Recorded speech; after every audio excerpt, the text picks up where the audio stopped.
కాబట్టి అక్కడికెళ్ళి తద్దినం పెడితే అక్కడికెళ్ళి పితృదేవతల పేరు చెప్పి దానాలు చేస్తే మీ తండ్రి తరిస్తాడు రా అని మంత్రులతో అనిపిస్తే నాన్నగారు 5గురు వెళ్ళిపోతారు. వెళ్ళిపోయేటప్పుడు అమ్మా నువ్వురా అంటారు. వాళ్ళ ధర్మానికి వాళ్ళు కట్టుబడి వెడితే మన ధర్మం మనకి తెలుసు, వాళ్ళ 6గురిని చంపేయడం తేలికైపోతుంది. ఎందుకంటే వారణావతానికి వెళ్ళారు, ఏదో వాళ్ళ నాన్నగారికి కాస్త పుణ్యకార్యాలు చేసి పిల్లలు వచ్చేస్తారనుకొని భీష్ముడు, ద్రోణుడు, విదురుడు మొదలైన వాళ్ళందరూ యామరి ఉంటారు, పట్టించుకోరు. అప్పుడు మనం చంపేయచ్చు. కాబట్టి ఇది మీరు బయట పడకండి. మీరంటే అనుమానం వస్తుంది విదురుడికి. ఏమిట్రో కొత్తగా వారణావతం పంపించి అక్కడికి వెళ్ళి పెట్టమంటున్నాడు ఏమిటి అని అనుమానం రావచ్చు. అనుమానం వచ్చి ఏ విదురుడో వెనక బయలుదేరాడు అనుకోండి, నేను పెడతానయ్యా వెళ్ళి మన నాన్నగారు ఉన్నాడుగా ఆయనకి పెట్టొస్తానన్నాడు అనుకోండి, లేకపోతే నువ్వు రావయ్యా వెళ్ళొద్దాం అన్నాడు అనుకోండి, మన బతుకేటప్పుడు. కాబట్టి వద్దు, వాళ్ళంతటా వాళ్ళు నిర్ణయించుకునేటట్టు చేయండి. వాళ్ళకే వెళ్ళాలన్న బుద్ధి పుట్టాలి. కాబట్టి మంత్రులు వచ్చి ఏదో ఆ వారణావతం గురించి మీ దగ్గర పొగడాలి. అది పాండవులు వింటుండగా పొగడాలి. ఏ నాన్న మీరు వెళ్తారా అని మీరు ఎంతో ప్రేమగా అడిగినట్లు అడగాలి. తమ్ముడు గుర్తొచ్చి తమ్ముడిని ఉద్ధరించడానికి మీరు తమ్ముడి పిల్లల్ని పంపిస్తున్నట్టు ఉండాలి. అప్పుడు వాళ్ళు వెళ్ళాలి. అప్పుడు మిగిలిన వాళ్ళకి అనుమానం రాదు. వీడెవరు వీడు ఇంకా చిన్న పిల్లాడు, వీడు ధృతరాష్ట్రుడి కొడుకు. వీడి ఇలాంటి మాటలు చెప్తుంటే ఒరే నా తమ్ముడి ఉత్తమగతుల పేరు చెప్పి నేను ఇలాంటి పని చేయనని ఈడిచి దవడ మీద కొట్టద్దండి ధృతరాష్ట్రుడు. కొట్టలేదు, తప్పకుండా చేద్దాం నాన్న అన్నాడు. ఏ కొడుకు యొక్క ప్రబోధం తండ్రి ఇలాంటి అధర్మానికి వింటాడో అక్కడ చేటు రాక ఏమొస్తుంది? పెద్దరికాలు వయసు చేత రావు, పెద్దరికాలు ముందు పుట్టడం చేత రావు. పెద్దరికం వచ్చేది పరిణితి చేత వస్తుంది. ఆ పరిణితి ఎక్కడుంటుందో అక్కడ పెద్దరికం ఉంటుంది. కేవలం వయసు చేత అన్ని వేళలా పెద్దరికాన్ని ఇవ్వడం చాలా కష్టం. నేను మన్నింపబడదనుగాక. కాబట్టి అలా చేద్దామని ఆ మంత్రుల్ని పిలిపించి ఒక రోజున ఆ వారణావతం గురించి గొప్ప స్తోత్రం చేయించాడు. గంగా తీరం, ఎటువంటి ప్రదేశం, ఎటువంటి జలపాతాలు, ఎటువంటి చెరువులు, ఎటువంటి అరణ్యాలు, ఎటువంటి పుష్పాలు, ఎటువంటి పక్షులు, ఎటువంటి క్రూర మృగాలు, అక్కడ వేటాడాలి, పాపం ఆ ప్రజల్ని రక్షించాలి. ఇవన్నీ వీళ్ళని యువరాజువు కాబట్టి నీ కర్తవ్యం సుమా అని చెప్పించడం. అన్నీ చెప్పించిన తర్వాత అకస్మాత్తుగా కొద్దిగా కళ్ళమ్మట నీళ్లు పెట్టేసుకున్నట్టు ఉత్తరీయంతో ఇలా తుడిచేసుకుని పాండురాజు గుర్తొచ్చి అయ్యో ఈ పిల్లలు వెళ్ళి పాండురాజుకి చేస్తే బాగుండు అనిపించినట్టుగా, ఎంత ప్రణాళికో చూడండి. నిజంగా అంతకన్నా దారుణమైన రాజకీయం ఇంకేముంటుందండి అని అన్నాడు. పాండుకుమారులం పిలువ పంచి సుహృన్నివహంబు నొద్ద ఆ పాండుతలంచి నిర్గళిత బాష్ప కరాళ కపోల యుగ్ముడై పాండుమహీషు కంటే అతి భక్తుల మిమ్మొకడేను పంచదన్ పాండు యశోర్థులారా ఇది పథ్యము కాగా తలంపుడాత్మలోన్. ఆ వారణావతాన్ని గురించి తాను కూడా వినడం వల్ల తనకేదో స్ఫురణకొచ్చినట్టుగా 5గురిని దగ్గరికి పిలిచి, నాన్న ఇలా దగ్గరికి రండి, నువ్వు వచ్చారో లేదో కనపడదుగా, ఓసారి తడిమి చూసి పాండుకుమారులం పిలువ పంచి సుహృన్నివహంబునొద్దన పాండుతలంచి, ఏదో పాండురాజు తనకి గుర్తొచ్చినట్టుగా, మా తమ్ముడు ఏమిటో నాకన్నా చిన్నవాడు, నాకు చెయ్యవలసినవాడు వాడు అని ఇంకా మిగిలిన మాట రానట్టుగా, కంఠం గాద్గదికమైపోయినట్టుగా, కన్నులంబట నీరు తెచ్చేసుకుని ఉత్తరీయంతో కళ్ళు తుడిచేసుకుని చాలా బాధపడిపోతూ, అయ్యో పెద్దనాన్నగారు ఎందుకండి అలా కుమిలిపోతున్నారు, బాధపడకండి పెద్దనాన్నగారు అనిపించుకుని, నాన్న మీరు పాండురాజు కొడుకులరా, నా తమ్ముడిని తలుచుకుంటే నా మనసు పొంగిపోతుందిరా నాన్న. నేనొక్క మాట చెప్తాను, ఇది కాదనకండి. నా తమ్ముణ్ణి ఉద్ధరించడం నా వలన కాదు, అన్నగారిగా కొడుకే చెయ్యాలి, చెయ్యవలసినటువంటి కర్తవ్యం. అది కొడుకు చేస్తేనే అందేది. అందుకుని నాన్న నేను మిమ్మల్ని అడుగుతున్నాను, ఇలా అడిగానని ఏమనుకోవద్దు, నా తమ్ముణ్ణి ఉద్ధరించండి రా. మీరు వారణావతానికి వెళ్ళి అక్కడ బ్రాహ్మణులకు గొప్ప గొప్ప దానాలు అవి చేసి నా తమ్ముడు ఉత్తమగతులు పొందేటట్టు చెయ్యండిరా అని. చూసిన వాళ్ళందరూ అబ్బా ఏమి భాతృభక్తి, ఏమి ప్రేమ నిజంగా పాండురాజు మీద, ఆ పిల్లల్ని పంపించి ఉద్ధరించాలని, ధర్మరాజు వృద్ధిలోకి రావాలని కళ్ళు లేకపోయినా ఎంత విశాల మనస్కుడు రాయి ధృతరాష్ట్రుడు అనుకుంటున్నారు తప్ప ఆయన ఎంత పెద్ద నటుడో, ఎంత గొప్పగా నటించేస్తున్నాడో ఎవరికి తెలుసు? ఇది ధృతరాష్ట్రుని యొక్క నిజస్వరూపం. పెనువేప విత్తు, పైకి దొరకడం. కాబట్టి ఇప్పుడు పాపం వాళ్ళు ధర్మమునకు కట్టుబడతారు. వాళ్ళు అమాయకులు అని మీరు అనుకోకూడదు. వాళ్ళకేమిటో తెలుసా అండి, వాళ్ళు ధర్మమునకు కట్టుబడి ఉంటారు. మా నాన్నగారు తరిస్తారు, మా పెద్ద నాన్నగారు చెప్పారు, అంతే. మా పెద్ద నాన్నగారు చెప్పిన మాట మేము వినాలి. ఇందుకు కదండి ఆర్షధర్మంలో గొప్పతనం ఎక్కడొచ్చిందంటే, తానే డబ్బు ఖర్చు పెట్టుకోవచ్చు, తానే సంబంధం చూసుకోవచ్చు, తానే పెళ్ళంతా చేస్తుండొచ్చు. అన్నగారు 5 రూపాయలు ఇవ్వలేనివాడు అయి ఉండొచ్చు, అయినా తన పేరు వేసుకోడు. అన్నగారి పేరు వేసి తండ్రి లేకపోతే నా తమ్ముడు ఫలానా వాడైనటువంటి వాడి కుమార్తె యొక్క వివాహ సందర్భమున అని అన్నగారు వదినగారు పిలుస్తారు.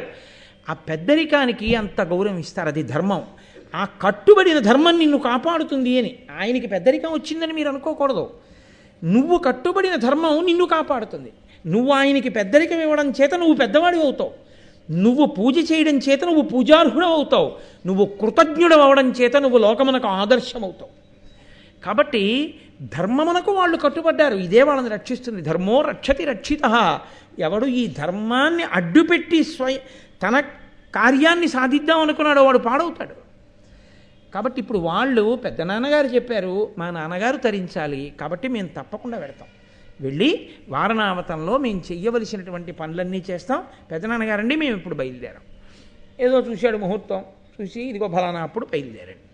భీష్ముడు విన్నాడు, ద్రోణుడు విన్నాడు, కృపాచార్యులు వారు విన్నారు, విదురుడు విన్నాడు, అందరూ విన్నారు. ఓహో పాపం ఎంత మంచి మాట చేశాడు, ఉత్తరక్రియలన్నీ చేయించాడుగా, పాండురాజు యొక్క అస్థికల కలశ పట్టుకొస్తే అలాగే పాపం మంచి పని చేయిస్తున్నాడు అనుకున్నారు. వాళ్ళు కూడా అనుకున్నట్టున్నారు, అలా అనుకోలేదు. ఎందుకంటే ఆయన కళ్ళ ముందు పుట్టినవాడు ధృతరాష్ట్రుడు. వీడి బుద్ధి ఏమిటో ఆయన నోటితో బయటపడకపోయినా కనిపెట్టలేని అమాయకులు కారు వాళ్ళు. నమ్మినట్టున్నారు, వాళ్ళ పరాకులో వాళ్ళు ఉన్నారు. కాబట్టి ఇప్పుడు వెంటనే తండ్రి చెయ్యవలసిన ఉపకారం తండ్రి చేసేశాడు కదా, అన్నీ వడ్డించి పెట్టాడు.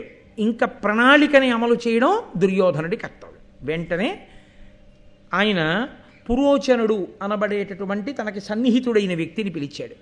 పిలిచి అన్నాడు, నువ్వు వెంటనే కంచరగాడిదలను పూల్చుకుని చాలా వేగంగా, అలసట అని భావించకుండా పాండుకుమారుల కన్నా ముందే నువ్వు వారణావతానికి వెళ్ళిపోవాలి.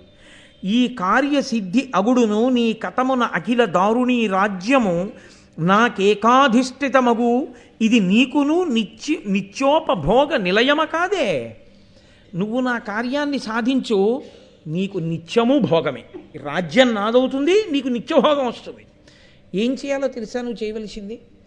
నువ్వు తొందరగా పాండుకుమారులైనటువంటి పాండవులు వచ్చే లోపలే వారణావతానికి వెళ్ళిపోవాలి. వెళ్ళిపోయి లక్క, మద్ది బంక, నెయ్యి, నూనె, మట్టి ఈ 5 కలిపి ఇల్లు కట్టాలి.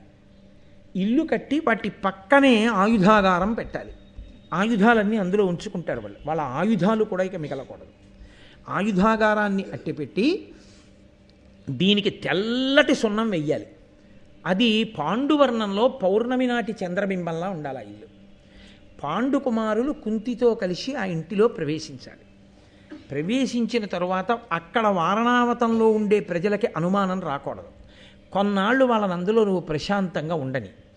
వాళ్ళు నమ్మకం ఏర్పడుతుంది, బాగుంది, హాయిగా సంతోషంగా ఉన్నాం అనుకుంటారు. గాఢ నిద్రపోతారు. ఆ నిద్రలో ఉండగా ఇల్లు అంటించేస్తే అది లక్కతోటి, ఆ తర్వాత మద్ది బంకతోటి, నీతితోటి, నూనెతోటి, ఇవి కలిసిన మట్టితోటి, కాబట్టి వెంటనే అంటుకుపోతుంది. ఇంకా ఆ అగ్నిహోత్రం అసలు ఆగేది కాదు, ఉత్తరక్షణం అంటుకుపోతుంది. అంటుకుపోగానే ఇంకా తప్పుకునే మార్గం లేక 5 అందులో కాలి మరణిస్తారు. ఇల్లు అంటుకుపోవడం అనేటటువంటిది ఒక ప్రమాదం. అది ఎందుకు జరిగిందో ఎవరికీ తెలియదు. వార్త ఒక్కటే ఇక్కడికి వస్తుంది, పాండవులు కుంతీ సహితులై మరణించారు. అందరూ ఏడుస్తారు, అంతకన్నా ముందు మేము ఏడుస్తాం. అయిపోతుంది. ఇది నువ్వు సాధించి పెట్టాలి. కాబట్టి ముందు వెళ్ళి అటువంటి ఇల్లు నిర్మాణం చేయి. ఆయన గబగబా బయలుదేరాడు. ఆ పురోచనుడు అక్కడికి వెళ్ళాడు. వారణావతంలో అటువంటి ఇల్లు ఒకదాన్ని నిర్మాణం చేసేసాడు. పాండవులు పెద్దనాయన గారి ఆజ్ఞ ప్రకారంగా బయలుదేరి రథాల్లో వెడుతున్నారు. ఆ హస్తినాపురంలో ఉన్న వాళ్ళు అనుకున్నారు, పాండురాజు గారి ప్రతిరూపమైనటువంటి ఈ 5 పాండవులు ఇక్కడ ఉన్న కారణం చేత నిత్యం మనం అందరం ఎంతో సంతోషిస్తున్నాం. ధర్మరాజు యువరాజు అయ్యాడు. అకస్మాత్తుగా 5 కుంతీ సహితులై వారణావతానికి వెళ్ళి ఉండవలసిన అవసరం ఉంది. ఇందులో దుర్యోధనుడి దుర్బుద్ధి లేదు కదా అనుకున్నారు. దాస్తే మాత్రం దాగుతుందండి. ఆయన అన్నాడు, నాకు మంచి పేరు రావడానికి ఈ మధ్య దానాలు బాగా చేస్తున్నాను నాన్నగారు అన్నాడు. దొంగ దానాలు చేస్తే ప్రజలకి తెలియదు. ఎవడు త్రికరణ శుద్ధిగా నిష్కాపట్యంగా చేస్తాడో, ఎవడు దానం చేస్తే ఆ తర్వాత ఏదో దృష్టిలో పెట్టుకుని దానం చేస్తుంటాడో కనిపెట్టలేనంత అమాయకుల ప్రజలు. కాబట్టి ఇప్పుడు బయలుదేరాడు. బయలుదేరితే విదురుడు కొంత దూరం వీళ్లతో పాటుగా వచ్చి ధర్మరాజు గారితో ఎవరికీ అర్థం కాని రీతిలో మాట్లాడాడు. అదో చమత్కారం. కొంతమంది మాట్లాడతారు. ఆ మాట్లాడిన మాటలు ఏమిటో ఆ మాట్లాడిన వాడికి తెలుస్తుంది, ఆ మాటలు విన్నవాడికి తెలుస్తుంది. ఆ పక్కనే కూర్చున్నా ఏమీ తెలియదు. ఏమైంది నిన్న అనుకున్నది అంటాడు. వెళ్ళానండి. కనబడ్డాడు ఆయన. కలిశారు. నేను పంపించానని చెప్పావా? అయ్యో మీరు పంపించారని చెప్పగానే ఎంత సంతోషపడిపోయాడోనండి. తప్పకుండా చేసేస్తానన్నాడు. మీరు అనుకున్న దానికన్నా ముందే చేస్తానన్నాడు. చాలా సంతోషం, ఎందుకైనా మంచిది ఇంకోసారి వెళ్ళి కలు, తప్పకుండా నేను కలిసి మళ్ళీ మీతో మాట్లాడతానన్నాడు. ఇది విన్నాడు పక్కవాడు. ఏమైనా అర్థమైందా? ఈయన ఎందుకు పంపాడో, ఆయన ఎవరి దగ్గరికి వెళ్ళాడో, ఆయన ఏం మాట్లాడాడో, ఆయన ఏం చేస్తా అన్నాడో, ఎప్పట్లోపల చేస్తా అన్నాడో, ఎప్పట్లోపల చెయ్యాలో, మళ్ళీ ఈయన ఎవరి దగ్గరికి వెళ్ళాలో, ఎప్పుడు వెళ్ళాలో ఏమైనా అర్థమైందా? ఏమీ అర్థం అవ్వదు. కొందరి మాట తీరు అంత చమత్కారంగా ఉంటుంది. కొంతమంది వాళ్ళే ప్రశ్న వేసుకుని వాళ్ళే జవాబు చెప్తారు. నాకు ఆ విశాఖపట్నంలో ఒక కుటుంబంతో పరిచయం ఉండేది. ఏమిటి ఇలా వచ్చారు, ఎప్పుడూ రారు మా ఇంటికి, ఇలాంటి వారు ఇలా వచ్చారు. అవును పాపం మీకు ఖాళీ ఏముంటుందండి, నిజమే పాపం, ఏదో ఎప్పుడూ ఇబ్బందిలో ఉంటారు, ఏం వస్తారు, మీ అమ్మగారు వాళ్ళు అందరూ బాగున్నారు, ఎందుకు బాగుండరు మీ అమ్మగారు, మీ అందరూ భక్తి కలిగిన కూడా సంతోషంగా. ఆవిడే ప్రశ్న ఆవిడే జవాబు. 20 నిమిషాలు ఆవిడ మాట్లాడాక నేను వెళ్ళొస్తానండి అన్న తర్వాత, అవును పాపం మీరు ఎక్కడ కూర్చోడానికి ఎక్కడ, చాలా సంతోషం ఇన్ని విషయాలు చెప్పారని. ఇన్ని విషయాలు నేనేం చెప్పాను? ఆవిడే ప్రశ్న వేసుకుని ఆవిడే చెప్పేసి. అలా ఒక్కొక్క తీరు. మీరు చెప్దామన్నా వినేది ఉండదు. ఎందుకంటే వాళ్ళకి ఆధోరణే, వాళ్ళు చెప్పారే చెప్తారు తప్ప మీరు చెప్పేది వాళ్ళు వినరు అసలు. మీరు ఒకవేళ నేనండి బస్సు, ఆ బస్సు అంటే గుర్తొచ్చింది, మొన్న ఏమైందో తెలుసా అని చెప్పి, అయ్యి బాబు అది అయ్యేటప్పటికే మీకు ఇలా 10 మాటలు చూసుకో. సరే అయిపోయింది కానండి, ఏం లేదు మా నాన్నగారు, మీ నాన్నగారు అంటే గుర్తొచ్చింది అయ్యో అని మళ్ళీ ఏదో చెప్తారు. ఆఖరికి విసిగెత్తి మా తమ్ముడు పంపిస్తానులేండి అని మీరు వెళ్ళిపోవాలి. ఒక్కొక్కరి మాట తీరు ఒక్కొక్కటి. అందులో విదురుడు చాలా చమత్కారి, మహానుభావుడు, గొప్ప ధర్మం తెలిసున్నవాడు. ఎవ్వరికీ తెలియని విషయాన్ని వ్యూహరచన చేశానని దుర్యోధనుడు అనుకుంటున్నాడు. ఎవ్వరికీ తెలియకుండా వాడు ఏది చేస్తుంటాడో అది ఆయన కనిపెట్టాడు.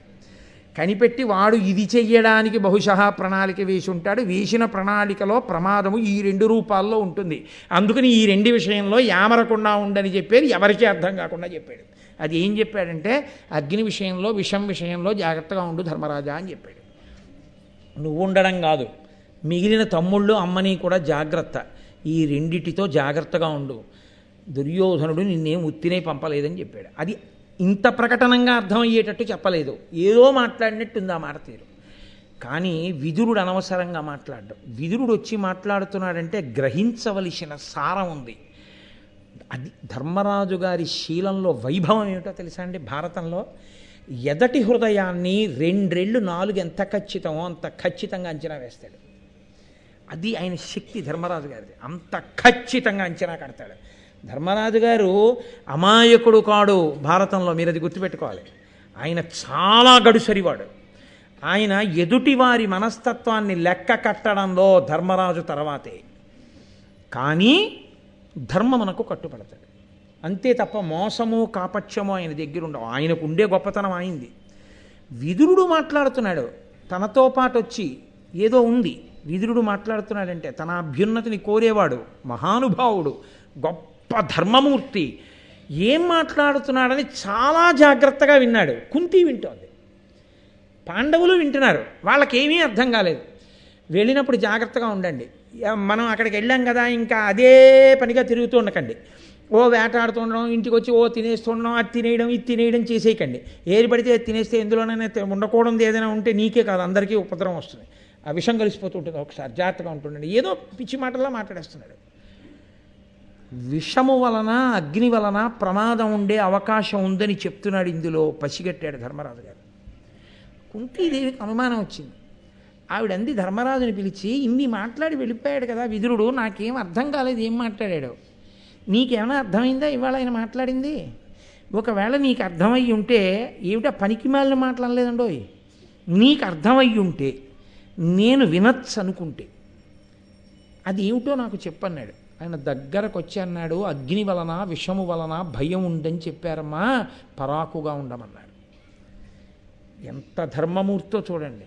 ఏ విదురుడికి తెలియకుండా అక్కడికి తీసుకెళ్ళి చంపాలనుకున్నాడో, ఈ భీష్మద్రోణులకు తెలియకూడదనుకున్నాడో అది విదురుడు పసిగట్టాడు. అంతటి మహాబుద్ధిమంతులు ఆ రోజుల్లో. కాబట్టి వెళ్ళిపోయారు. వెళ్ళిపోయిన తర్వాత వారు తాత్కాలికంగా వేరొక ఇంట్లో ఉన్నారు. వీరి కొరకు నిర్మింపబడినటువంటి విడిది ప్రవేశం చేస్తే అక్కడే ఉండాలి చాలా కాలం. కాబట్టి చాలా కాలం అక్కడ ఉండవలసిన ఇల్లు కాబట్టి ఒక సుముహూర్తం చూసుకొని అందులోకి వెళ్ళారు. బ్రాహ్మణులను తీసుకొచ్చి పుణ్యాహవాచనం చేసి ఓ కొబ్బరికాయ కొట్టుకుని గుమ్మం దాటి ఆ ఇంట్లోకి వెళ్ళారు. లాక్షాగృహంలోకి, ఆ లక్కతో కట్టబడినటువంటి ఇంట్లోకి వెళ్ళగానే అబ్బా చాలా బాగుంది ఇల్లు, ఎక్కడా లక్కతో కట్టినట్టు తెలియదు. ఎందుకంటే పైన అంతా జాగ్రత్తగా సున్నం వేసేశారు. లోపలికి వెళ్ళగానే ధర్మరాజు గారు భీముణ్ణి దగ్గరికి పిలిచాడు. దగ్గరికి పిలిచి చెవిలో అన్నాడు, ఈ గృహ కుజ్యంబులు లాక్షాగర్భములు ఆజ్య తైల గంధులు మరి శాస్త్రాగార సమీపము మాయాగృహమగునిది అవశ్యమగ్నేయంబై. భీమ, ఈ ఇంటిని కట్టినప్పుడు మట్టితో, మద్ది బంకతో, లక్కతో, నూనెతో, నీతితో కట్టారు. కాబట్టి ఈ ఇంటికి పక్కనే ఆయుధాగారాన్ని పెట్టారు. ఈ ఇంట ఎక్కడైనా నిప్పు రవ్వ తగిలితే ఈ ఇల్లంతా వెంటనే కాలిపోతుంది. కాబట్టి ఈ ఇంట అగ్నిహోత్రంలో మనని కాల్చడానికే ఈ ఇల్లు నిర్మించారు. నువ్వు చాలా జాగ్రత్తగా గోడ దగ్గరికి వెళ్ళి పరికిస్తే నీతి వాసన వస్తోంది గమనించు అన్నాడు. కాబట్టి అగ్ని ప్రమాదం ఉంది, మనకి పొంచి ఉంది, ఇదే విదురుడు హెచ్చరించాడు అన్నాడు.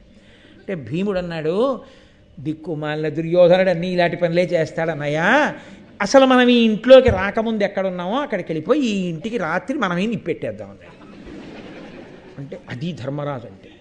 ఆయన ఏమన్నాడో తెలియదు. బలం భీముడిది, ధార్మికమైన ఆలోచన ధర్మరాజుది, నడిపిస్తాడు. వీళ్ళు వశవర్తులు అవుతారు ఆ ధర్మానికి, అక్కడుంది విజయం అంతా. ఆయన అన్నాడు, ఇది ఎవరు కట్టించారు? మనకి విడిది అని ధృతరాష్ట్ర మహారాజు కట్టించాడు. ధృతరాష్ట్రుడెవడు? మన పెదనాన్న. మన పెదనాన్నగారి పట్ల మనం గౌరవంతో ఉంటామన్న మన ధర్మానికి కదా తాతగారైన భీష్ముడు, గురువైన ద్రోణుడు, కృపుడు, పెదనాన్నగారైనటువంటి ఆ విదురుడు, ఆ పినతండ్రి గారైనటువంటి విదురుడు మొదలైన వాళ్ళు మనని గౌరవిస్తారు. ఇప్పుడు మనం ఈ ఇంట్లోకి వచ్చి మళ్ళీ వెంటనే బయటికి వెళ్ళిపోయి ఈ ఇల్లు ఇవాళ రాత్రి కాల్చేస్తే తిరిగి ఎటు వస్తుంది?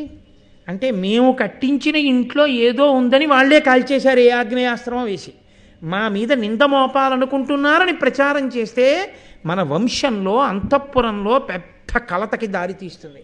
పెద్దలు చిన్నబుచ్చుకోరు భీష్మాదులు, ఏమిటి ఇలా దెబ్బలాడుకుంటున్నారని. కాబట్టి మనం ఇక్కడే ఉండాలి, మనం యామరపాటుతో ఉన్నట్టు ఉండాలి, కానీ పరాకుగా ఉండాలి. పగలింట్లో ఇక్కడ ఉండకూడదు, పగలంతా వేటాడడానికి వెళ్ళిపోవాలి, రాత్రి తిరిగి రావాలి. మనం నిద్రపోతున్నామని వాళ్ళు అనుకోవాలి. మనం నిద్రపోతున్నట్లు ఉంటూ అత్యంత పరాకుగా మన జాగ్రత్తలో మనం ఉండాలి. ఎవరైనా నిప్పంటిస్తారేమో చూసుకుంటూ ఉండాలి. అంటే వాళ్ళు నిద్రపోయింది ఏమైనా ఉందా ఇంకా ఇంట్లో?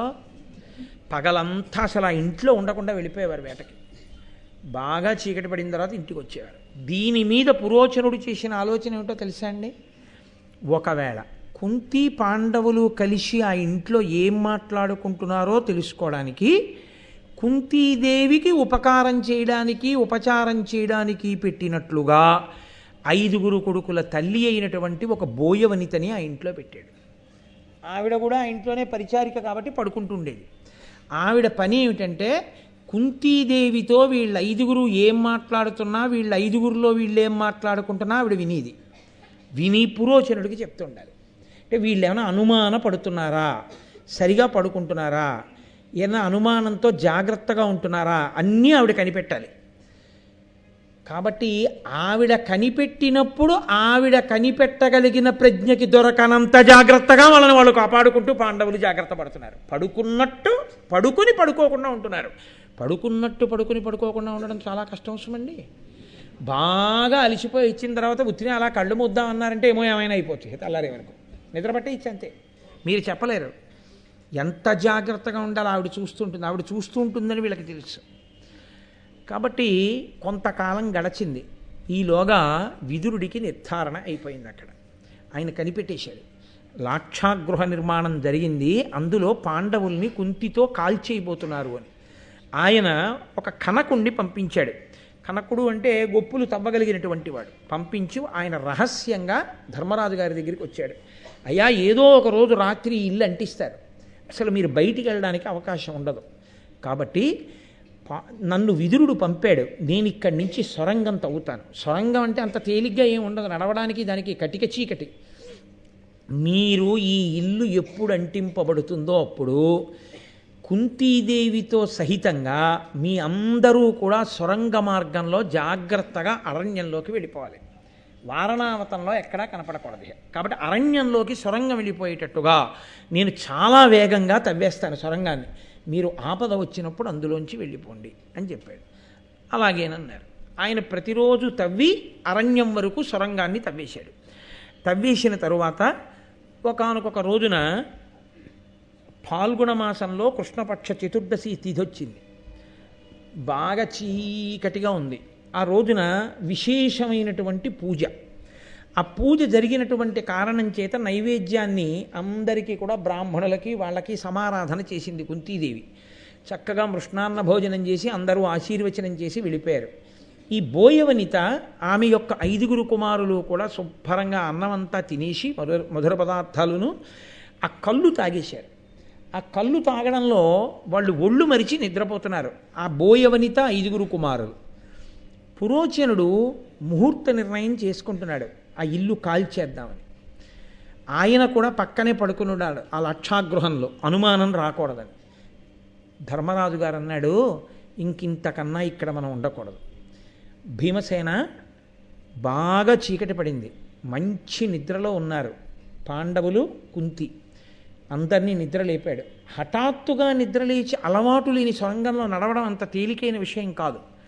ఈరోజు రాత్రే మనం వెళ్ళిపోవాలి సొరంగంలోంచి. కాబట్టి మేము సొరంగంలోకి వెళ్ళగానే నిప్పు పెట్టి నువ్వు కూడా సొరంగంలోకి వచ్చేయండి.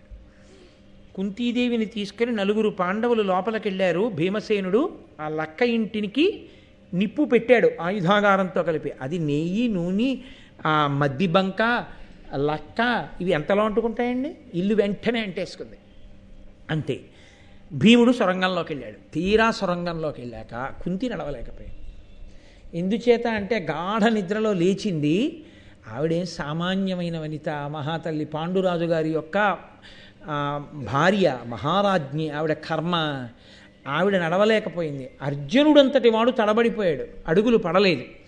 అటువంటి స్థితిలో నిజంగా భీమసేనుడు కారణజన్ముడండి, వాయుపుత్రుడు. నమస్తే వాయో త్వమేవ ప్రత్యక్షం బ్రహ్మాసి అని కదా. అది ఊపిరి పోస్తాడు మహానుభావుడు ఆ వాయుదేవుడు. ఎక్కడ ధర్మం ఉందో, ఎక్కడ దేవతానుగ్రహం ఉందో అక్కడ రక్షణ ఏదో ఒక రూపంలో ప్రసరిస్తుంది. కాబట్టే విదురుడు అంత జాగ్రత్త పడి అక్కడి నుంచి కనకుణ్ణి పంపాడు. కనకుణ్ణి పంపకపోయి ఉంటే విదురుడు, నేను చెప్పాను కదా వాళ్ళు యామరపాట్లో ఉంటారులే అనుకుని ఉంటే, నిజంగా కానీ పురోచనుడు ఆ ఇంటిని అంటించేస్తే తప్పుకోవడం వాళ్ళకి సాధ్యం కాదు. అటువంటి ఇంటికి కనకుణ్ణి విదురుడు పంపి సొరంగం తవ్వుతున్నాడన్న విషయం కట్టిన పురోచనుడికి కూడా తెలియదు, ఆ ఇంట్లో ఉన్న బోయకాంతకి తెలియదు. అంత జాగ్రత్తగా తవ్వేశాడు ఆయన. కాబట్టి వీళ్ళే ఇంటికి నిప్పు పెట్టి వెళ్ళిపోయారు. చూడండి, ఆపద నుంచి తప్పుకోవడం, మనకి రాబోయే కష్టానికి ముందే విరుగుడు కనపడడం, పరమేశ్వరానుగ్రహం ఎక్కడుంటుందో అక్కడ అలా కలిసి వస్తుంది. కలిసి వచ్చి ఆపద నుంచి తప్పుకుంటాడు. ఎక్కడ పరమేశ్వరానుగ్రహం ఉండదో, ఎక్కడ ధర్మం ఉండదో, ధర్మము లేని చోట ఈశ్వరానుగ్రహం ఉండదు. అక్కడ రక్షింపబడే అవకాశం ఉన్నా కూడా తలుపులు మూసుకుపోయి ఆ మాట మీకు ఆ సమయానికి చెవిన పడకుండా అయిపోతుంది. అదే ఆ ఒక్క మాట వినుంటే చచ్చిపోయి ఉండేవాడు కాదండి. అదేమి ప్రారంధం, ఆ ఒక్క ఫోనే రిసీవ్ చేసుకోలేదు. జరిగింది అలా. నాకు చెప్పడం ఇష్టం లేక నేను చెప్పట్లేదు. సరే, అసలు నేను ఇంక దాని గురించి కనీసం సంకేతించడం కూడా నాకు ఇష్టం లేదు. యథార్థంగా జరిగింది ఈ దేశంలో అలాంటి సంఘటన ఒకటి. అదే దురదృష్టం, అదే ఈశ్వరానుగ్రహం లేదు అనడానికి గుర్తు. కాబట్టి బ్రతికారు పాండవులు, బ్రతికింది కుంతి. ఒక్కటే కారణం, వాళ్ళ ధర్మం వాళ్ళని రక్షించింది. ఇప్పుడు తీరా లోపలికి వెళ్ళిన తరువాత పొగ సెగ ఉంటాయి కదండి సొరంగంలోకి, అందులో చిక్కడిపోయి పడిపోయారనుకోండి, ఇంకేముంది వాళ్ళకి మాత్రం మార్గం ఇది వెళ్ళడానికి. వెనక్కి వెళ్ళలేరు, ముందుకు నడవలేరు. కటిక చీకటి, దీపమా వెలుతురా ఏముంటుంది అందులో? అకస్మాత్తుగా వెళ్ళిపోతున్న వాళ్ళకి. కడునిద్రగానక తొడరుచు వడిగొని నడవంగ నేరక తడయుచున్న నిరిగి చెచ్చెర తల్లి అరకట నిడి ధర్మసుత విజయుల తన వితత బాహు యమళంబు నెక్కించి యముల నుత్సంగంబు లెక్కించుకొని భీముడక్కజముగ నరిగెడు రయమున తరులు సాల్వడి మ్రొగ్గ పదఘట్టనంబుల చదిసి రాలు నురుముగాగ ఇట్లు నెరయంగా సత్వంబు మెరసి రాతిరెల్ల నొరక పవన తనయుడరిగే పవలు సనినట్లు చీకటి ఎనక ముండ్లు గండ్లు ననక తెరలి. ఆ గబగబా నడవలేక పడిపోతున్నటువంటి కుంతీదేవిని ఎత్తుకుని ఇలా మెడల మీద వేసుకున్నాడు. ఏదో ఉత్తరీయాన్ని ఇలా తీసి ఇలా వేసేసుకుంటారు చూశారు, అలా కుంతీదేవిని తీసి ఇలా మెడ మీద వేసేసుకున్నాడు. ధర్మరాజు గారిని అర్జునుణ్ణి తీసుకుని 2 భుజాల మీద ఎక్కించేసుకున్నాడు.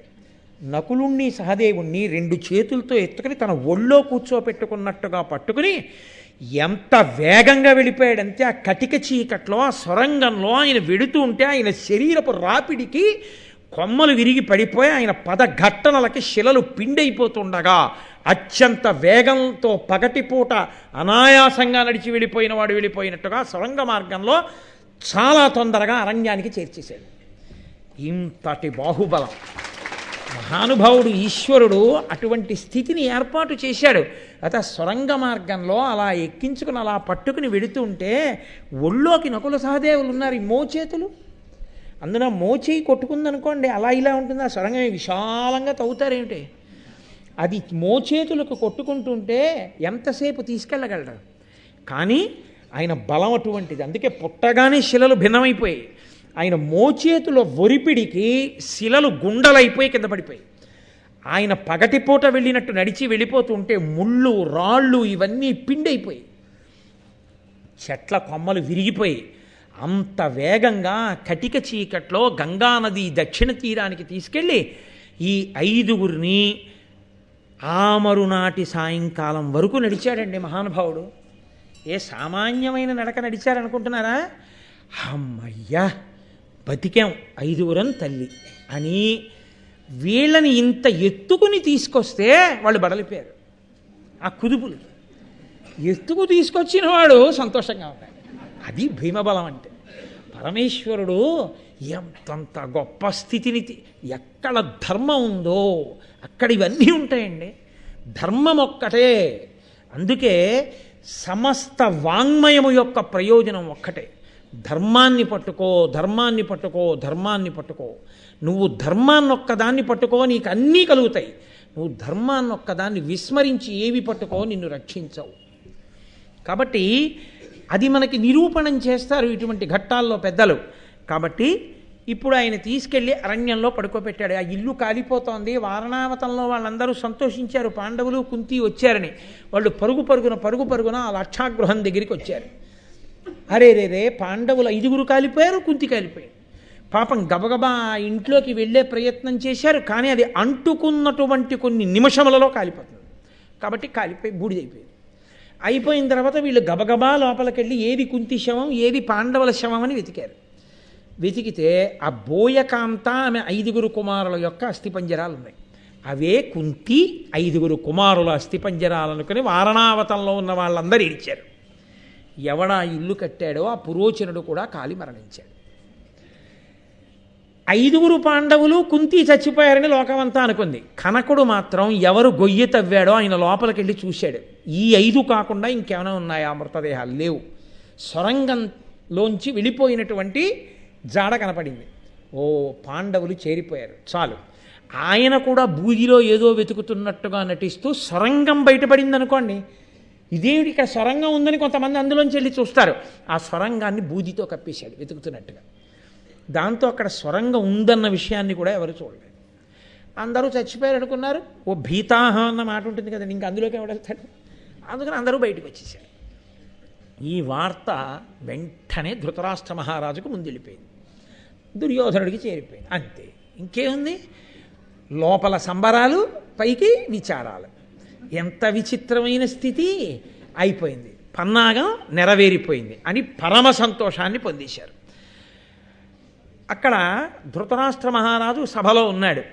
ఇది విని ఏమీ తెలియనటువంటి వాళ్ళ బాధిత శత్రువర్గులకు పాండు కుమారుల దుఃఖవార్త మర్త్యాధములైన సౌబల దివాధి వసూనుల అప్పుడు దుర్యోధనుడాదిగా గల సుతులున్న సభన్విని దుఃఖితాత్ముడై ఆ ధృతరాష్ట్రుడా వరచిన ఎట్లరిచెన్ వివిధ ప్రలాపుడై.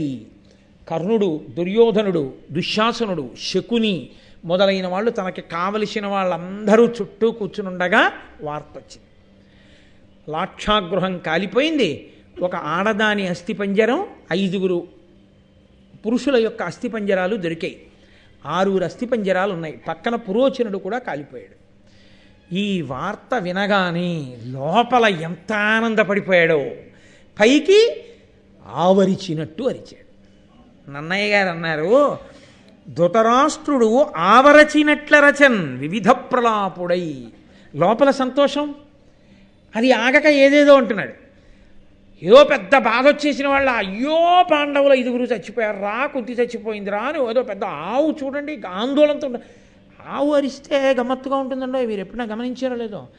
అదేంటే చూశారు, అదేంటే యువర్ అటెన్షన్ ప్లీజ్, అంతేగాని మనం అటువైపు దృష్టి పెట్టాం. ఆవు అరిస్తే మీ దృష్టి లేకుండా అటు ఎడుతుంది. మీరు ఎప్పుడైనా గమనించండి. అందులో 2nd ఫ్లోర్ లాంటి ఫ్లోర్స్లో అపార్ట్మెంట్లో ఉన్న వాళ్ళకి ఇది బాగా అనుభవం ఉంటుంది. ఎందుచేతంటే ఆవు దూడ కనపడలేదనుకోండి, ఆ సందు మొదట్లో నించుని అంబా అని అరిచినప్పుడు ఆ చివర అంబారామంలో మామూలుగా ప్రసన్నంగా ఏదో సంతోషంగా ఉండి దూరంగా మీరు తోటకూరలు బట్టి కట్టబట్టి ఎంతకీ తీసుకురాకపోతే అంబా అంటుంది. దూడ కనపడలేదనుకోండి, ఆ చివర ధ్వని ఆందోళన తెలుస్తుంది, అంబా అంటుంది. అది మీకు అబ్బా ఏమిటి అలా అరుస్తోంది ఆవు అనిపిస్తుంది. పైగా అది గబ్బా గబ్బా గబ్బా నడుచుకుంటూ ఇలా సందుల వంక చూస్తూ మళ్ళీ ఆగి మళ్ళీ ఓసారి అరిచి మళ్ళీ వెళ్ళిపోతుంటుంది ఆ దూడ కోసం. ఆఖరికి ఆ దూడ ఎక్కడో కనబడి అంబే అంటుంది అని అది పరిగెత్తుకుంటూ దీని దగ్గరికి వచ్చి దీని పొదుగులో కొమ్మితే దాని ఆనందం చూడాలి. ఇలా వెనక్కి తిరిగిపోయి నడుం ఊగిపోయేటట్టుగా దూడను నాకేసుకుంటుంది. ఎంత సంతోషం! ఆ ఆవుదూడల ప్రేమ లోకంలో ఆశ్చర్యకరంగా ఉంటుంది. గోవు గోవత్సము అంటారు. అందుకే అపార్ట్మెంట్లో ఉన్న వాళ్ళకి బాగా తెలుస్తుందండి ఈ విషయం, అంటే పరికించగలిగిన ప్రజ్ఞ ఉంటుంది. కాబట్టి ఆ ఆవు ఎలా అరుస్తుందో అంటే అంత ప్రేమ ఏడిచినట్టు అరిచాడు ధృతరాష్ట్రుడు. అరిచి ఇంకా వివిధ రకములైనటువంటి ధనులు చేస్తూ ఏడుస్తున్నాడు. పాపం భీష్ముడు వచ్చాడు, ద్రోణుడు వచ్చాడు, కురుపుడు వచ్చాడు, విదురుడు వచ్చాడు. ధృతరాష్ట్రుడు ఎలా ఏడుస్తున్నట్టున్నాడో అలాగే ఏడుస్తున్నట్టు విదురుడున్నాడు. అక్కడే ఉన్నారు ఏడుస్తున్నట్టున్న వాళ్ళు. రక్షించి రక్షింపబడి ఉన్నారని తెలియనట్టుగా ఏడుస్తున్నవాడు ఒకడు. తాను భక్షిద్దామనుకున్న వాళ్ళు భక్షింపబడలేదని తెలియక భక్షింపబడ్డారనుకుని ఏడుస్తున్న వాళ్ళు కొందరు. ఇది అన్నీ తెలుసున్నవాడు ఈశ్వరుడు. ఎవరు ఏడవాలో అందరూ ఏడుస్తున్నారు. కానీ ఏడిచిన వాడిని చూసి దొంగ ఏడుపు ఏడుస్తున్న వాళ్ళు కొందరు, దొంగ ఏడుపులో లోపల సంతోషంతో దొంగ ఏడుపు ఏడుస్తున్న వాళ్ళు కొందరు. ఇద్దరికీ లోపల సంతోషమే. అమ్మయ్య వాడు బతికేశారని దొంగ ఏడుపు ఒకళ్ళది, అమ్మయ్య వాళ్ళు చచ్చిపోయారని దొంగ ఏడుపు ఒకళ్ళది. మొత్తానికి సభలో మాత్రం ఏడుపులు ఉన్నాయి, కానీ 2 వర్గాలు ఉన్నాయి ఏడుపుల్లో. ఎంత విచిత్రమైన సంతాప సభలండి! లోకంలో ఇప్పటికీ లేవు. ఎన్ని చోట్ల కనపడవు ఇలాంటివన్నీని. కాబట్టి అయిపోయింది. మొత్తానికి ధృతరాష్ట్రుడు శాంతించాడు, దుర్యోధనుడు సంతోషపడ్డాడు. కానీ ఒక్కదానికి పాపం దుర్యోధనుడు ఏడిచేట, అయ్యో పాపం పురోచనుడు చచ్చిపోయాడే, మనకి నమ్మిన బంటు ఎంత గొప్ప ఇల్లు కట్టాడు రావాడు, వాడు బతికుంటే బాగుండేదని ఏడిచాడు. అయిపోయింది. సూర్యాస్తమయం అయిపోయింది. వీళ్ళని తీసుకుని వెళ్ళాడు. మంచి దాహం, అంతటి బలశాలి, ఇంత కష్టపడ్డాడు కదండి. నీళ్ళు ఎక్కడున్నాయి ఎవరు చెప్తారు ఆ కటిక అరణ్యంలో. కాబట్టి వీళ్ళని ఆ చెట్టు కింద కూర్చోబెట్టి ఆయన చెట్టు ఎక్కి చుట్టూ చూశాడు. రామాయణంలో చాలా గొప్పగా ఉంటుంది. నీరు ఉన్న ప్రదేశాన్ని రాముడు ఎలా గుర్తిరిగేవాడో చెప్పడంలో అసలు ఆ లక్షణాలు వాల్మీకి చెప్తుంటే ప్రకృతి అందాలని వర్ణించడం వాల్మీకికే. అబ్బా ఏమి రామాయణం అండి నిజంగా. రామాయణం అంటే మళ్ళీ రామాయణం చెప్పే బుద్ధి వస్తుంది, అంత గొప్ప రామాయణం. కాబట్టి అందులో ఏదో రెక్కలు తడిసిన పిట్టలు కనపడుతున్నాయి అంటే దగ్గరలో జలాశయం ఉంది లక్ష్మణ చూడంటుంటాడు రాముడు. ఆయన చెట్టు మీద నుంచి చూస్తే బోలెడండి అరవిరిసినటువంటి తామర పూలు, కొంగలు, క్రౌంచ పక్షులు, బెగ్గురు పక్షులు ఇలాంటివి కనబడ్డాయి. ఆ పక్షులు కనబడ్డాయంటే దగ్గరలో నీళ్లున్నాయని గుర్తు. నీళ్లుంటేనే కొంగ అవి ఉంటాయి. కాబట్టి నేను ఇదిగో ఇవాళ మధ్యాహ్నం ఒక ఇంటికి వెళ్ళా. ఆ ఇంట్లో ఈశాన్యంలో చక్కటి కొలను కట్టి తామర పూలు వేసి అందులో వాళ్ళు రంగురంగుల చేపలు వేసుకున్నారు. చిత్రం ఏంటో తెలుసా అండి, ఒక ఇంట్లో కొలను కట్టి కొలనులో తామర పూలు చేపలు వేస్తే తెలుసుకుని కొంగొచ్చి గట్టు మీద కూర్చుని పైకి వచ్చిన చేపల్ని తినేసింది. తినేస్తే ఆ ఇంటి యజమాని ఏం చేసుకున్నారంటే ఆ కొలను మీద వల వేశారు.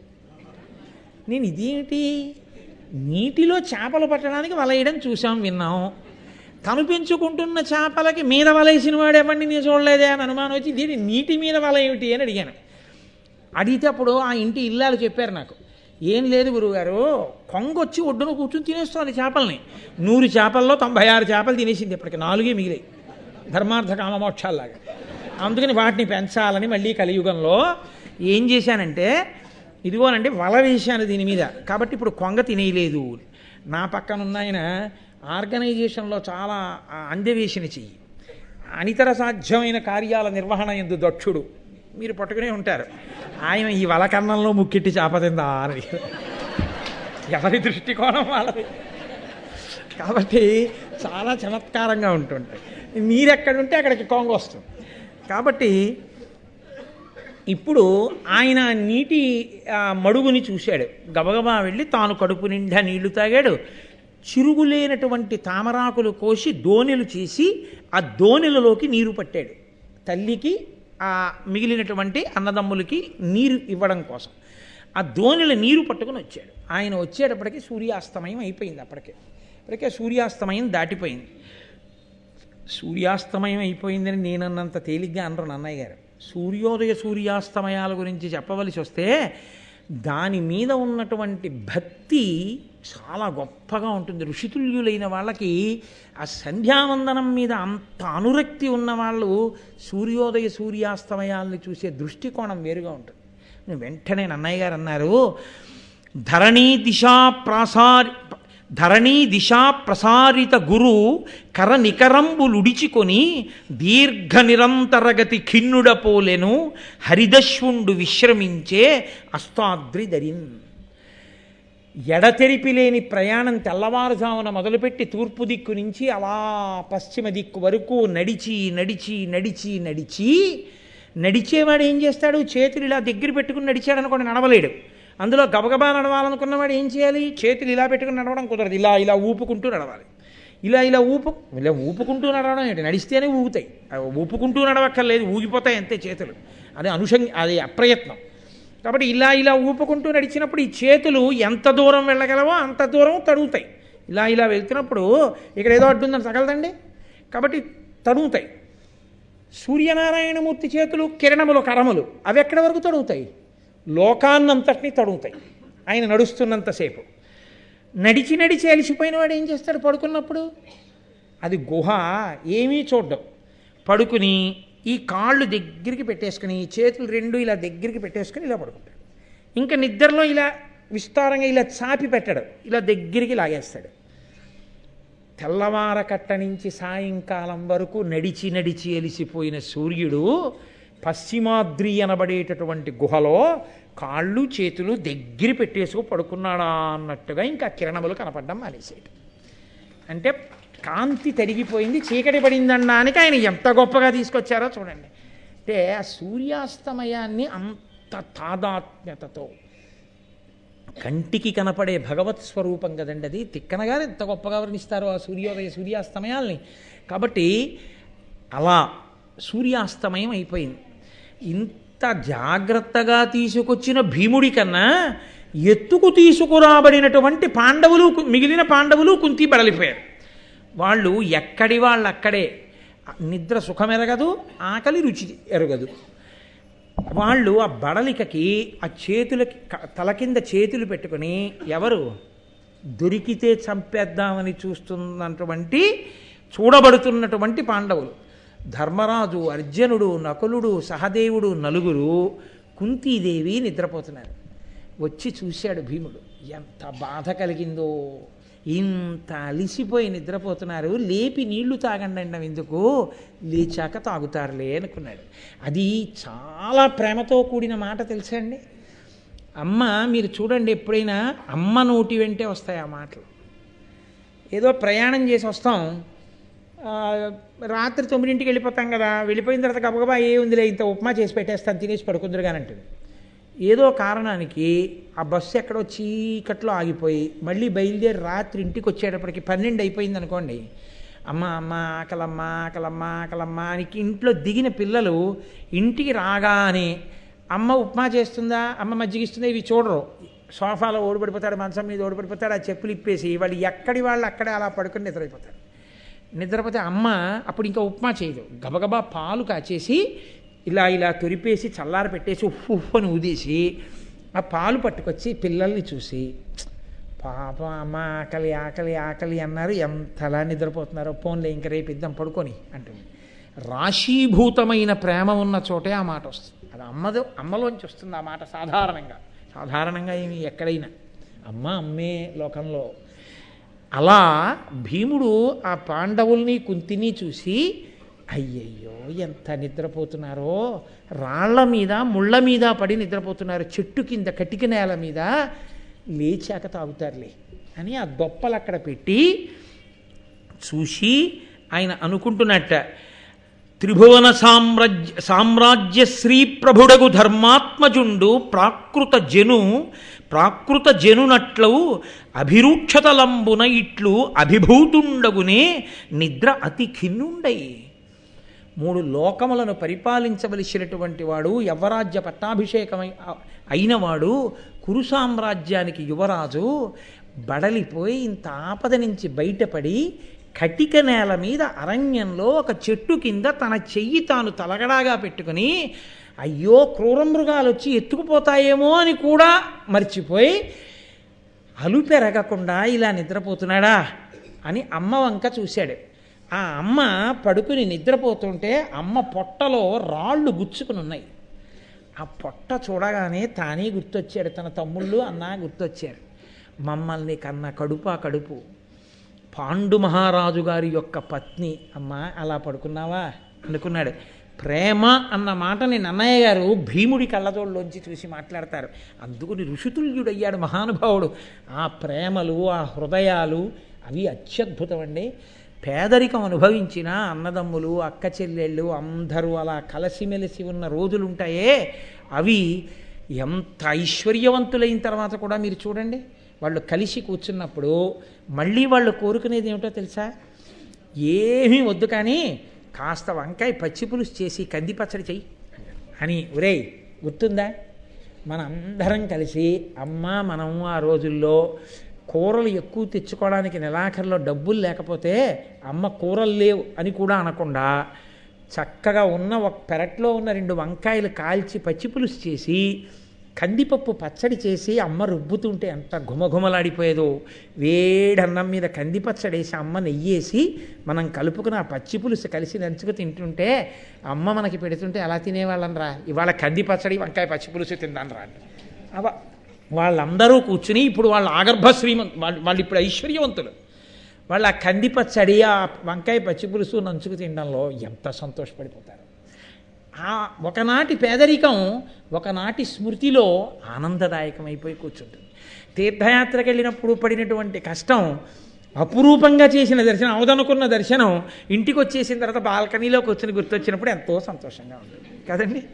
అలా ఆయన కుంతి వంక చూసి అంటున్నాడు, ఇది నిండు మనసు, అత్యంత ప్రేమ, వెన్నపూస. ఇంత బలవంతుడిలో అంత వెన్నపూస లాంటి మనసుంది. అంతటి బలవంతుడు దుర్యోధనుడిలో అంత కఠినమైన మనసుంది. ఇది తేడా. ఆయన అన్నాడు, కుంతిభోజాధిపు కూతురు వసుదేవు చెలియలు మరియు విచిత్ర వీర్యు కోడలు కౌరవ కుల విభూషణుడైన పాండు మహాదేవి పరమధర్మపరులైన కొడుకుల బడచినయది పుష్ప సుకుమారతర మూర్తి శుచి పరార్చ శయన తలంబున శయనించియును నిద్ర ఓవనియది దప్పి పొంది కటిక నేల గండ్లు లొత్త నిద్రవోయినయది తల్లి కంటే నిద్ర తగిలి సుతులు వాలు మృగములున్న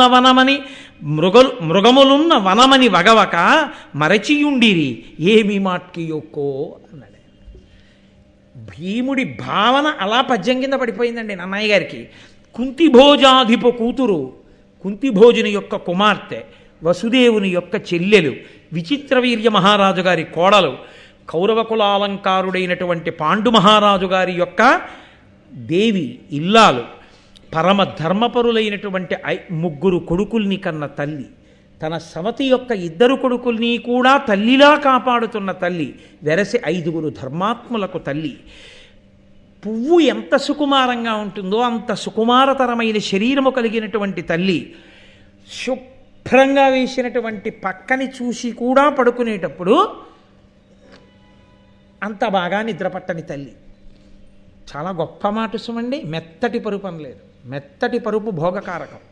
శుభ్రమైనటువంటి శయనం అంతఃకరణ శుద్ధికి, తాను ఆ సమయంలో పడుకునేటటువంటి ఆ స్థితికి యోగ్యమైనటువంటి ఉపమానం. ఎంత చక్కటి మాట మాట్లాడుతున్నాడు చూడండి. మా అమ్మ మెత్తటి పరుపుల మీద పడుకుంటుంది అనలేదు కుంతి గురించి, మా అమ్మ శుభ్రమైన పడక మీద పడుకుంటుంది. అలా వేసిన పక్క పడుకోని అమ్మ. ఆవిడకి ఇప్పుడు పరుపులు అక్కర్లేదు, ఆవిడకి ఇప్పుడు భోగాలు అక్కర్లేదు, పాండురాజు గారు లేరు. ఆవిడ కోరుకునేది ఏమిటంటే పక్క మీద దుప్పటి శుభ్రంగా ఉండాలి, తలగడ శుభ్రంగా ఉండాలి, గలీబు శుభ్రంగా ఉండాలి. ఒక కొడుకు దాని చేత బ్రతికిస్తాడండి తల్లిని. తాను ఎంత గొప్పగానైనా అలిసిపోనివ్వండి, అమ్మ పడుకుంటుంటే అమ్మ ఏమిటి ఆ మంచం మీద దుప్పటి ఏమిటి మా అంత మాసిపోయింది అంటే తల్లి ఏముంటుందో తెలుసా అండి, ఏం పర్వాలేదు లేరా రేపు మార్చచ్చు పడుకో, 9:30 అయింది, రోజు 10, 11 అవుతోంది, ఇవాళ ఏదో తొందరగా వచ్చావు కాస్త పడుకో అంటాడు.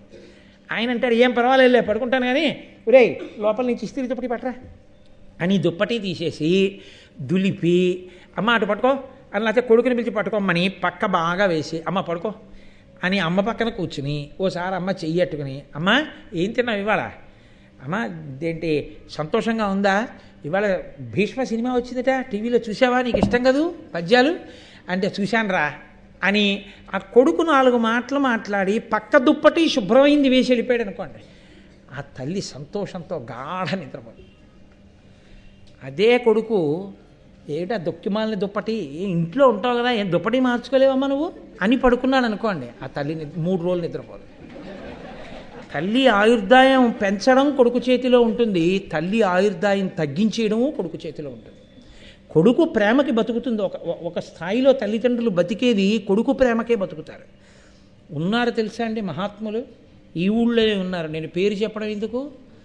తెల్లవారుజామున 6 గంటలకి వెడితే రాత్రి 10 గంటల వరకు నేను చూస్తాను అని అనాలి. కానీ ప్రతిరోజు శివరాత్రిలా ఆయన కోసం ఎక్కడెక్కడి నుంచో వచ్చి వైద్యం చేయించుకోవడానికి ఏ హాస్పిటల్కి వెళ్తే అక్కడే బారులు తీరి నిలబడేటటువంటి పేషెంట్ల స్థితిని పొంది అంత గొప్ప వైద్యుడిగా కీర్తిగాంచినటువంటి మహాపురుషులు ఉన్నారు, ఇప్పటికీ ఉన్నారు కాకినాడలో. ఆయన తెల్లవారుజామున అభిషేకం చేసుకుని అమ్మగారికి అభిషేక తీర్థం అక్కడ పెట్టి ప్రతిరోజు రాత్రి పడుకోబోయే ముందు వెళ్ళి అమ్మ పక్కలో కూర్చుని అమ్మని పలకరించి అమ్మతో కాసేపు మాట్లాడి ఇవాళ బొబ్బట్టేసింది కోడలు తినవమ్మా అంటే ఏం తింటానరా షుగర్ కదా తినది, నీకెందుకమ్మా అని ఓ పెద్ద నవ్వు నవ్వి నువ్వు తినే నేను ఉన్నానుగా డాక్టర్ని వేసేస్తాను ట్యాబ్లెట్ అని ఓ 2 బొబ్బట్టు ముక్కల నోట్లో పెట్టి ఓ ట్యాబ్లెట్ వేసి అమ్మ చెయ్యట్టుకుని ఒక 5 నిమిషాలు మాట్లాడి వెళ్ళి పడుకున్న కారణం చేత తల్లిగారు 80 సంవత్సరాలు బతికినటువంటి తల్లికి కొడుకై లోకమంత చేత కీర్తింపబడుతున్న మహాపురుషుడైన వాడు ఒకడు ఇప్పటికీ డాక్టర్గా ఈ ఊళ్ళో ఉన్నారు. పేరు నేను చెప్పక్కర్లేని మీరు పట్టుకుని ఉంటారు. ఇంకా నేను పేరు చెప్పవలసి వస్తే అది అమర్యాదే అవుతుంది. కాబట్టి ఉన్నారు పెద్దలు, తల్లిని ప్రేమతో బతికించుకున్న వాళ్ళు ఉన్నారు, ఇక్కడే ఉన్నారు. కనురాపు తగులుతుందని నేను చెప్పట్లేదు అంతే. వాళ్ళు శతాయుష్కులై ఆ పిల్లల కీర్తి పొందాలి, ఆ తల్లులు అటువంటి వైభవం పొందాలి. కనీసం ఆదర్శవంతంగా చెప్పుకోవడానికి అలాంటి తల్లులు అటువంటి కొడుకులు లోకంలో మిగలాలి. కాబట్టి ఆ కుంతిని చూసి ఆయన అయ్యో శుభ్రమైన పడక మీద పడుకునే తల్లి అంటే అమ్మకి పక్క సర్ది పడుకునే అలవాటు ఉన్నవాడు భీమసేనుడు. కాబట్టి అయ్యయ్యో ఇటువంటి అమ్మ కటిక నేల మీద పడుకుంది. పైగా ఎలా పడుకుంది? అమ్మ పడుకున్నప్పుడు కటిక నేల గండ్లులొత్తా నిద్రపోయినయది. అమ్మ నిద్రపోతుంటే అమ్మ కడుపుకి రాళ్ళు గుచ్చుకుని ఉన్నాయి. రాళ్ళు గుచ్చుకుని ఉంటే నిద్రపోతోంది అమ్మ. అమ్మా ఎంత అలిసిపోయావమ్మా, ఎటువంటి దానివమ్మా, 5 కొడుకుల ఉండి నిన్ను శుభ్రమైన మంచం మీద పడుకోబెట్టుకోలేకపోయావు. కటిక నేల మీద బడలిపోయి రాళ్ళు గుచ్చుకుంటూ నిద్రపోతున్నావా? ఇందుకు పనికొచ్చిందా మా పరాక్రమం? ఈ బాధ కట్టి కొడపదండి దుర్యోధనుణ్ణి. అధర్మం నిలబడుతుందా? వెంటనే ఆయనకి జ్ఞాపకం వచ్చింది. ఏం అపకారం చేశాం? పెద్ద తండ్రి బిడ్డలం కదా, మా నాన్నగారు బ్రతికున్నంత కాలం అంత సేవ చేశాడు కదా, ఇంత అన్యాయం చేస్తాడా? రాత్రికి రాత్రి మమ్మల్ని కాల్చేసే ప్రయత్నం చేశాడా? మా అమ్మ కన్న కడుపు చల్లనిది కాబట్టి భీష్మ ద్రోణ కృపాచార్య విదురాది పెద్దల ఆశీర్వచనం మాకుంది కాబట్టి, మా అన్న ధర్మం మాకుంది కాబట్టి మేము బతికి బట్ట కట్టాం. ఎక్కడో దూరంగా ధ్వని వినపడుతోంది, బహుశా ఏదో ఊరుంది ఎక్కడో. కానీ నేను పరాకుగా ఉంటాను ఈ రాత్రి, ఇది అరణ్యం, వీళ్ళు 4 నిద్రపోతున్నారు, నేను కూడా నిద్రపోతే ఇబ్బంది రావచ్చు. కాబట్టి నేను తెలివిగా ఉండి వీళ్ళు హాయిగా నిద్రపోయేటట్టుగా చూస్తాను అని తాను నిద్రపోకుండా హాయిగా నిద్రపోతున్నటువంటి ఆ మిగిలిన అన్నదమ్ముల్ని అమ్మి సంతోషంగా పడుకుంటే నేను రక్షిస్తున్నాననుకుని ఆనందంగా అమ్మయ్యా బతికి బట్ట కట్టామని చెట్టుకి వీపు చేర్చి అలా చూస్తూ ఆలోచిస్తూ సంతోషంగా ఉన్నటువంటి భీమసేనుడు చూస్తుండగా వాళ్ళు నిద్రపోతున్నప్పుడు చప్పుడు చేయకుండా మనం సభని పూర్తి చేసి వాళ్ళు లేచిన తర్వాత రేపు సాయంకాలం మళ్ళీ ప్రసంగం మొదలుపెడతాం. కాబట్టి మంగళాశాసనపరై మదాచార్య పురోగమై సర్వైశ్చ పూర్వైరాచార్యై సత్కృతాయాస్తు మంగళం. మంగళం కోసలేంద్రాయ మహనీయ గుణాత్మనే చక్రవర్తి తనూజాయ సర్వభౌమాయ మంగళం. ఉమాకాంతాయ కాంతాయ కామితార్థప్రదాయినే శ్రీగిరీశాయ దేవాయ మలినాథాయ మంగళం. కరచరణకృతం వా కర్మవాక్కాయజం వా శ్రవణనైనజం వా మానసం వాపరాధం విహితం వా సర్వమేత్తక్షమస్వ. శివ శివ కరుణాబ్ధే శ్రీ మహాదేవ శంభో. సర్వం శ్రీ ఉమామహేశ్వర పరబ్రహ్మార్పణమస్తు. స్వస్తి.